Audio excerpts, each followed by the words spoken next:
تو آقا نے فرمایا اذا رؤوا الذین اذا رؤوا ذکر اللہ، وہ ہوتے ہیں ان کے چہرے کو دیکھو تو تمہیں رب یاد آ جائے.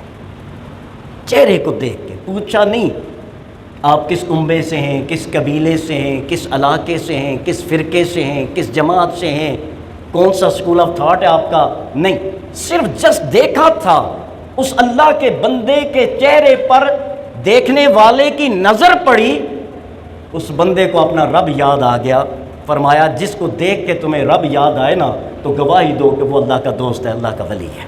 ایک مسند ابو یعلا، انہوں نے ایک اپنی مسند میں ایک حدیث مبارکہ نقل کی، یہ بھی حضرت عبداللہ بن عباس سے مروی ہے کہ آقا سے علامات اولیاء پوچھی گئی تو آقا کریم صلی اللہ علیہ وسلم نے 3 بڑی علامتیں ارشاد فرمائی.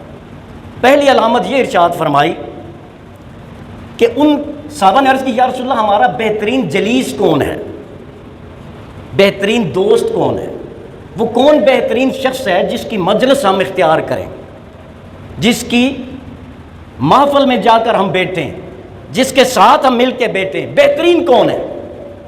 تو آقا کریم صلی اللہ علیہ وسلم نے ارشاد فرمایا وہ ہے، وہ شخص ہے، وہ اشخاص ہیں، وہ لوگ ہیں ذکرکم اللہ رؤیتہ، جس کو دیکھنا تمہیں اللہ کی یاد دلائے. آپ کسی شخص کی محفل میں ہیں، اگر اس شخص کو دیکھ کے اللہ کی یاد آتی ہے، اللہ کا ذکر کرنے کا دل کرتا ہے، فرمایا یہ بہترین دوست ہے، یہ بہترین ولی ہے. اور دوسرا ارشاد فرمایا وَزَادَ فِي عَمَلِكُمْ مَنْطِقُهُ، اس شخص کی گفتگو تمہارے علم میں اضافہ کرے. وہ جب بولے تو تمہیں روحانیت ملے، وہ بولے تمہیں شریعت ملے، وہ بولے تمہیں طریقت ملے، وہ بولے تمہیں حلال اور حرام کا فرق نصیب ہو، وہ بولے تو تمہارے علم میں اضافہ ہو، وہ بولے تو تمہیں زندگی گزارنے کے ڈھنگ اور رنگ اور طریقے نصیب ہو جائیں. فرمایا زاد فی عملکم منطقہ، اس کی گفتگو تمہارے فی علمکم، تمہارے علم میں کیا کرے؟ اضافہ کرے. اگر آپ کسی کی محفل میں جاتے ہیں، اس کو دیکھتے ہیں تو اللہ کا ذکر کرنے کا دل کرتا ہے، تو کتنی نورانی محفل بن گئی. جس کے پاس جاتے ہیں وہ بولتا ہے، آپ کے علم میں اضافہ ہوتا ہے. تو آپ جانتے ہیں نا اللہ کے ہاں کون سی محافل سب سے پسندیدہ ہیں؟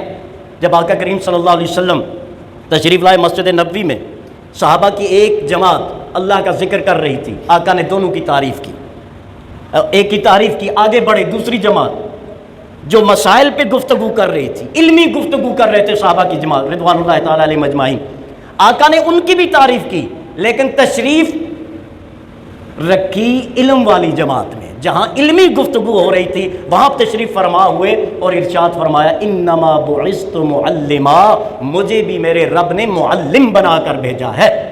تو اللہ کا ولی وہ ہوتا ہے کہ جس کی محفل میں اللہ کا ذکر ہو رہا ہو اور اللہ کے دین کا علم بانٹا جا رہا ہو، جہاں یہ دونوں محافل موجود ہوں، سمجھ لو آپ اللہ کے ولی کے دربار میں آ گئے.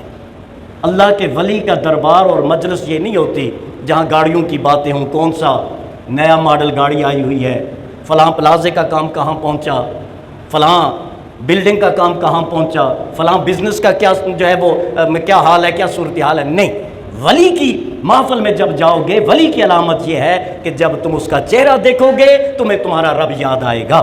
جب تم اس کی محفل میں بیٹھو گے تمہارا دل کرے گا کہ ہم اللہ کا ذکر کریں، اللہ کی عبادت کریں، اللہ کے جو ہے اس میں گرامی کا ورد کریں، تمہارا دل یہ کرے گا. جب تم اس کی محفل میں بیٹھو تو تمہیں علم ملے گا، روحانیت کا علم ملے گا، طریقت کا علم ملے گا، شریعت کا علم ملے گا، زندگی کے اصولوں کا علم ملے گا کہ زندگی کیسے ہم نے بسر کرنی ہے.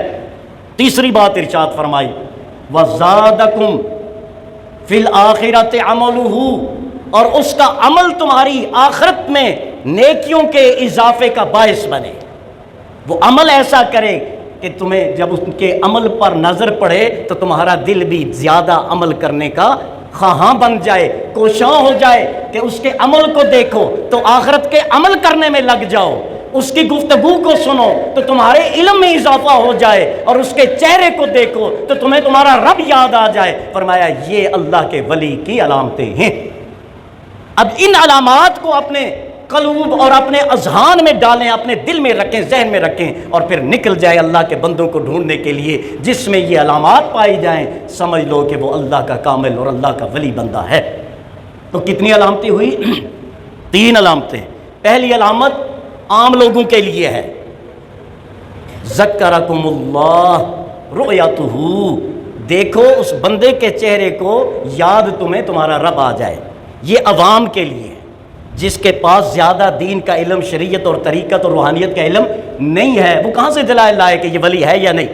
تو یہ عوام کے لیے ہے، یہ عوام کے لیے فرمایا چہرہ دیکھو، اگر تمہارا دل گواہی دیتا ہے کہ یار اس کا چہرہ نورانی ہے، منور ہے، اللہ کا جلال اور جمال ہے، تو یہ علامت تمہیں بتائے گی۔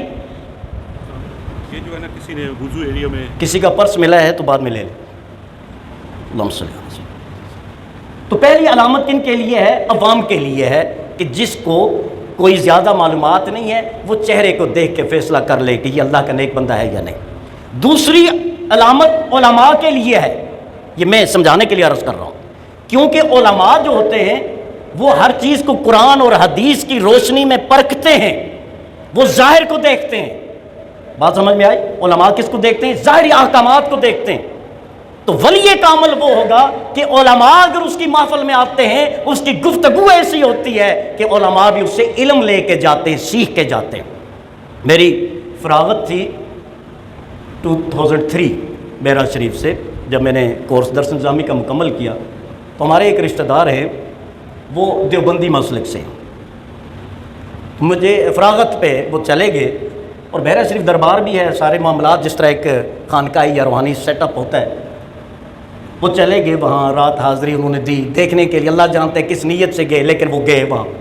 صبح جو موجودہ حضرت صاحب جو ہیں پیر امین الحسنات شاہ صاحب، آپ نے ہمیں الوداع کیا تو انہوں نے قرآن کی یہ آیات پڑھی، قل ان صلاتی و نسکی و محیای و مماتی للہ رب العالمین۔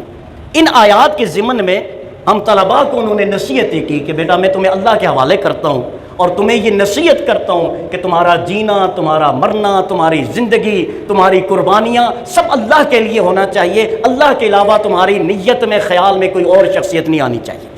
اس طرح باتیں انہوں نے ارشاد فرمائی۔ جب واپس آنے لگے تو وہ ہمارے رشتہ دار مجھے کہنے لگے کہ آج پتہ چلا کہ اللہ کے ولی کی صحبت میں بیٹھ کے علم میں بھی اضافہ ہوتا ہے اور تقوی میں بھی اضافہ ہوتا ہے۔